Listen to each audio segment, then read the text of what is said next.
I do think that people want to know that there is a separation of church and state, so to speak, that they know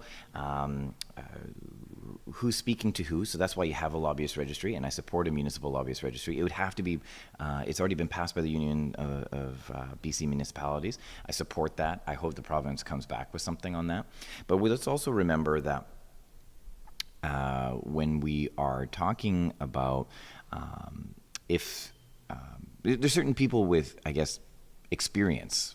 There's certain people with a limited scope of experience in some of these topic areas, and they're going to end up talking to government at some time. So it's important to register them, but it's also to make sure that people are able to function in their careers, and you don't have to demonize people just because they had worked for somewhere and are now trying to work in the private sector. I think that is the fine balance, is that if you work in government, it doesn't mean that you're like unemployed, and if you leave government, you're unemployable basically for 5 years. I think that is a bit of a challenge for some people, and they've found that difficult and onerous.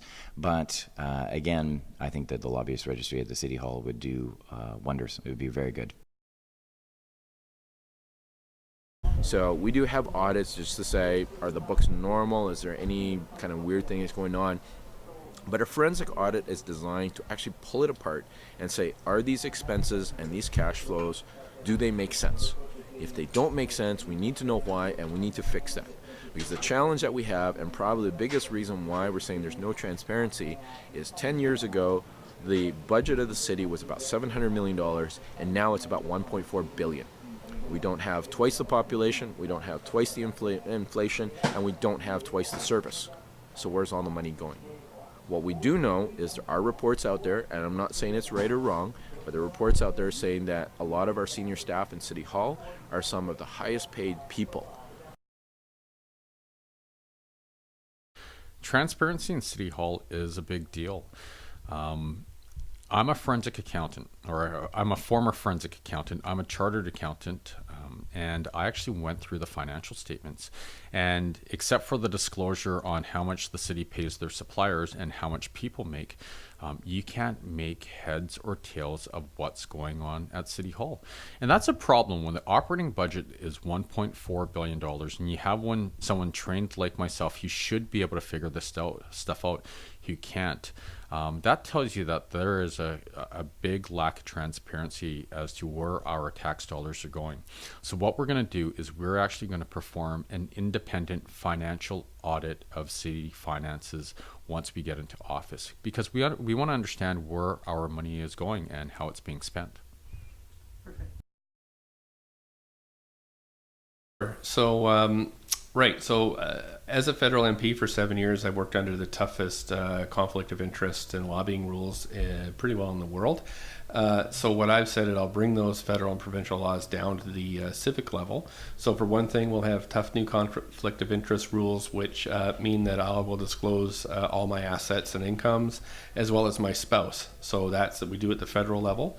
The other thing is that we'll have a cooling off period for employees. Right now, employees and elected officials can actually leave City Hall and walk right across the street and work in the development industry. And we want a 12-month, I'll bring in a 12-month cooling off period. That's really important because it stops secrets from moving across the street, between industry and government. You should be there to serve the citizens. And finally, we have a lobbyist registry.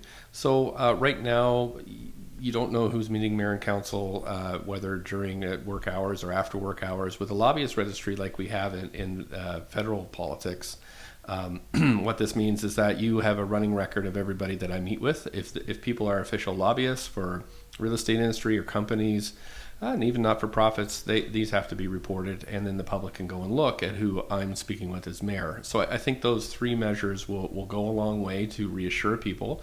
The other thing that I am doing is I am disclosing everybody that's donating to my campaign on my website, and I have been doing it for the last few months.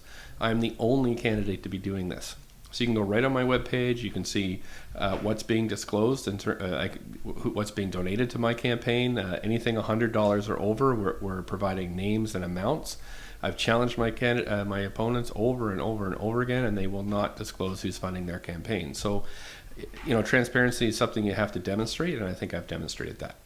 Perfect. No. I think many of us are losing some trust in that because we don't see the policies that we want to see in place and the openness and transparency that we expect. So I have recommended a lobbyist register. So we're going to institute a lobbyist registry.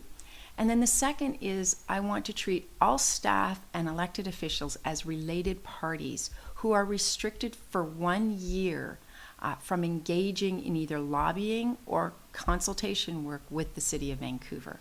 And I think that that's an important part, and that's particular for private sector lobbying and consultation.